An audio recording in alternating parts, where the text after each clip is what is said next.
Stitched করা সিম, corded সিম এবং আলংকারিক সিমগুলি তৈরি করতে হয়। অধিবেশনের শেষে আপনি পোশাকের আলংকারিক উপাদান হিসেবে সিমের তাৎপর্য ব্যাখ্যা করতে সক্ষম হবেন। টপ স্টিচ করা সিম, কর্ডেড সিম এবং আলংকারিক সিমগুলি বর্ণনা করতে পারবেন। সিমিংয়ের জন্য ব্যবহৃত বিভিন্ন সরঞ্জামের কাজ চিহ্নিত করতে পারবেন, ধাপগুলি বর্ণনা করতে পারবেন। একটি টপ স্টিচ করা সিম এবং কর্ডযুক্ত সিম তৈরি করুন। একটি ভালো সিম তৈরি করার জন্য সহায়ক টেকনিকগুলি ব্যাখ্যা করুন এবং ভালো সিম তৈরির জন্য নির্দেশিকাগুলি চিনুন। কাপড়ের ব্যবহার আমাদের দৈনন্দিন জীবন থেকে অবিচ্ছেদ্য। আমাদের ব্যবহৃত পোশাকের মূল কাজ তিনটি: সুরক্ষা, সজ্জা এবং শনাক্তকরণ। নৈমিত্তিক পরিধানগুলি শুভ ফাংশনের জন্য পরা পোশাক থেকে আলাদা দেখাবে। নিঃসন্দেহে একটি পোশাকের আলংকারিক দিকটি পোশাক পরা ব্যক্তিকে আলাদা মাত্রা দেয়। উপযুক্ত আলংকারিক সিমের অন্তর্ভুক্তি পোশাক আরও ফ্যাশনেবল করে তোলে। আলংকারিক সিমের উদ্দেশ্য হল পোশাকের নান্দনিক গুণাবলী উন্নত করা। তারা পোশাকের আকারও দেয়। ঘরের সাজসজ্জা, পকেট, কলার এবং কাফের জন্য কাপড়ে পাইপযুক্ত বা কর্ডেড সিমের মতো আলংকারিক সিম ব্যবহার করা হয়। আসুন সিমের প্রকারগুলির একটি ওভারভিউ পান। প্রথমটি হলো টপ স্টিচড সিম। এখানে সিম সেলাইয়ের মধ্যে ধরা সিম অ্যালাওয়েন্সের সঙ্গে সোজা দিক থেকে টপ স্টিচড হয়। টপ স্টিচিং হলো সিম অ্যালাওয়েন্স প্লেন রাখা, প্লেন ফ্যাব্রিকে ইন্টারেস্ট যোগ করা এবং নিচের স্তরগুলিকে প্লেন ও সুরক্ষিত রাখা। বিভিন্ন ধরনের টপ স্টিচিং সিম হলো ডাবল টপ স্টিচড সিম, ওয়েল্ড সিম, টাকড সিম, স্লট সিম এবং ফ্যাগটেড সিম। পরেরটি কর্ডেড সিম বা পাইপযুক্ত সিম। এটি একটি আলংকারিক সিম যা প্রায়শই নেকলাইন, কলার প্রান্ত, পকেটের প্রান্ত, ছোট হাতার প্রান্ত এবং জ্যাকেটের ল্যাপেলে ব্যবহৃত হয়। কর্ডিং বা পাইপিং বিভিন্ন রঙে রেডিমেড কেনা যায়। চূড়ান্ত এক আলংকারিক সিম হয়। এই সিমগুলিকে পোশাকের নকশা বা অলঙ্করণ দেওয়ার জন্য সুস্পষ্টভাবে তৈরি করা হয়, যেমন পাইপযুক্ত সিম, কর্ডেড সিম, ফ্ল্যাট এবং ফেল্ড সিম বা টপ স্টিচ করা সিম। এখন সিমিংয়ের জন্য ব্যবহৃত সাধারণ সরঞ্জামগুলি দেখুন। সিম রিপার সিম থেকে থ্রেডটি সরিয়ে দেয়। সিম রিপার যা উদ্দেশ্যে করা হয়েছে তাছাড়া অন্য কোনো উদ্দেশ্যে ব্যবহার করবেন না। পোশাকে সেলাইয়ের অবাঞ্ছিত ছোট থ্রেডগুলি ছাঁটাই করার জন্য তাদের যত্ন সহকারে পরিচালনা করুন। কাটিং প্যাটার্ন এবং সিম ভাতাগুলিতে অবস্থানের চিহ্ন স্থাপনের জন্য নচার ব্যবহার করা হয়। সিম গেজ একটি স্লাইডিং রড মার্কার সহ 6 ইঞ্চি রুলার। এটি সিমের মার্জিন দৈর্ঘ্য, বোতাম এবং বোতামের গর্ত এবং সেই সাথে প্লিট এবং টাকের মতো ডিজাইনের বিবরণ চিহ্নিত করতে ব্যবহৃত হয়। স্নিপার হলো একটি ছোট হালকা স্প্রিং লোড ব্লেড যা স্বয়ংক্রিয়ভাবে খোলে। খুব দ্রুত এবং সহজে বর্জ্য থ্রেডে স্নিপিং এবং ট্রিমিং বা ট্যাকিং, সেলাই অপসারণ এবং সিম খোলার অনুমতি দেয়। আসুন দেখি কিভাবে বিভিন্ন ধরনের সিম এবং সিম ফিনিশ প্রস্তুত করবেন। নিশ্চিত করুন যে আপনার কাছে সিম তৈরির জন্য প্রয়োজনীয় সমস্ত সরঞ্জাম, যন্ত্রপাতি এবং উপকরণ রয়েছে।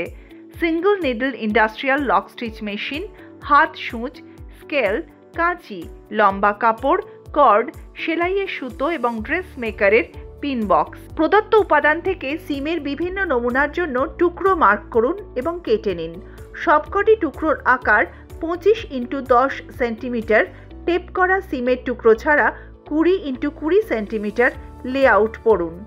সিম সেলাই কেমন হবে তা নিম্নরূপ: টপ স্টিচড সিম, স্লট সিম এবং কর্ডেড সিম। এখানে সিঙ্গল টপ স্টিচড সিম তৈরির ধাপ রয়েছে। সিঙ্গল টপ স্টিচড বানাতে সিম প্রেস করে ফ্ল্যাট করে নিন। এক পাশে প্লেন সিমের অ্যালাওয়েন্স এবং এটি প্রেস করুন। ফ্যাব্রিকটিকে সোজা দিকে ঘুরিয়ে সিম অ্যালাওয়েন্স সাইডের উপর পূর্ববর্তী সিম লাইন থেকে 2 মিলিমিটার দূরত্বে সিম লাইন সেলাই করুন এবং এটি প্রেস করুন। এখন দেখা যাক কিভাবে ডাবল টপ স্টিচড সিম তৈরি করবেন।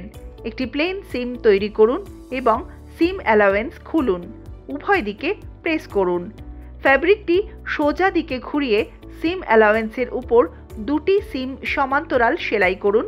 প্রথম সিমের উভয় পাশে প্রতিটি 3 মিলিমিটার দূরে। পরেরটি স্লট সিম। সেলাই মেশিনে সেলাই দৈর্ঘ্য বাড়ান। সিম লাইনে মেশিন দিয়ে বেস্ট করুন। শেষে লম্বা সুতো রেখে দিন। প্রতি পঞ্চম সেলাইয়ে ববিন থ্রেড ক্লিপ করুন।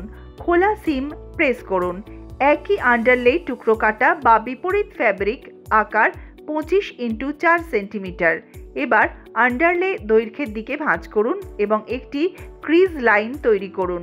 সিম লাইনের নিচে আন্ডারলের ক্রিজ ম্যাচ করে দিন। এটি প্রেস করা খোলা সিমের উপর রাখুন এবং কাটা বরাবর বেস্ট করুন। প্রান্ত এর প্রতিটি পাশে কেন্দ্র থেকে 0.5 সেন্টিমিটার দূরত্বে টপ সেলাই করুন। ফ্যাব্রিকের সোজা দিক থেকে সেলাই করুন। বেস্টিং থ্রেডগুলি টানুন এবং প্রেস করুন। চূড়ান্ত এক কর্ড সিম হয়। 3 সেন্টিমিটার প্রস্থের একটি বায়া স্ট্রিপ কাটুন। বায়া স্ট্রিপটি নিন এবং এটিকে উল্টো দিকে ভাঁজ করুন। কর্ডটিকে স্ট্রিপের দুটি স্তরের মধ্যে ভাঁজ করে পাশে রাখুন।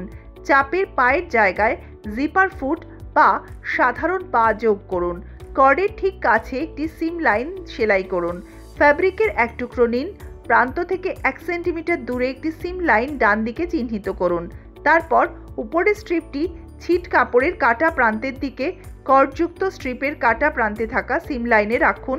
শুধু সেলাই রাখুন প্রথম সেলাই লাইনের বাম দিকে। ফ্যাব্রিকের অন্য টুকরো নিন। সিম অ্যালাওয়েন্সগুলিকে সোজা দিকে একসাথে রাখুন এবং এর মধ্যে কর্ডিং করুন। একটি গাইড হিসেবে সেলাইয়ের মূল লাইনটি ব্যবহার করুন। কর্ড এবং প্রথম সেলাই লাইনের মধ্যে সেলাইগুলিকে জড়ো করে সব স্তরের মধ্যে দিয়ে সেলাই করুন। শেষ সেলাই লাইনটি কর্ডের সামান্য কাছাকাছি স্থাপন করা উচিত, সুতরাং সোজা দিকে কোনো সেলাই দৃশ্যমান হবে না। এবার আসুন সিমের আরও ভালো ফিট নিশ্চিত করার জন্য সাহায্যকারী সিম টেকনিক সম্পর্কে জানি। ছাঁটাই মানে সিম অ্যালাওয়েন্স কিছুটা কেটে ফেলা। এটি বাল্ক অর্ডারের ক্ষেত্রে ভালো ফিট পেতে, উদাহরণস্বরূপ আর্ম হোলে বা ফের পোশাক তৈরিতে সিম প্রস্তুত করার জন্য করা হয়। গ্রেডিং হলো ছাঁটাইয়ের একটি ধরন। এটা করা হয় যেখানে ভারী সিম খোলা চাপা যাবে না। সিম অ্যালাওয়েন্সগুলির ফ্যাব্রিক স্তর প্রান্তে একটি পুরু ভাব এড়াতে বিভিন্ন প্রস্থে ছাঁটা হয়। প্রশস্ত স্তরটি পোশাকের কাছাকাছি স্থাপন করা উচিত। এই সিম মোটা বিড তৈরি না করে প্লেন রাখতে সাহায্য করে। বাল্ক কমাতে আবদ্ধ সিমের কোণগুলিও ছাঁটাই করা আবশ্যক। সেলাই লাইন থেকে সামান্য দূরে বিন্দুতে প্রথম সিম অ্যালাওয়েন্স ছাঁটা, তারপর বিন্দু টেপারিং পক্ষের ছাঁটা।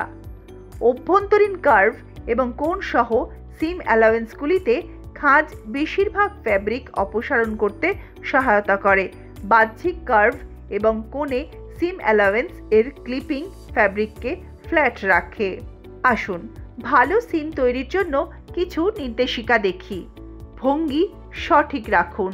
নিশ্চিত করুন যে আপনার কাঁচি, সূচ এবং পিনগুলি তীক্ষ্ণ। সবসময় এমন সিম টেকনিক বেছে নিন যা আপনার ফ্যাব্রিক এবং উদ্দেশ্যের সঙ্গে সবচেয়ে ভালো কাজ করবে।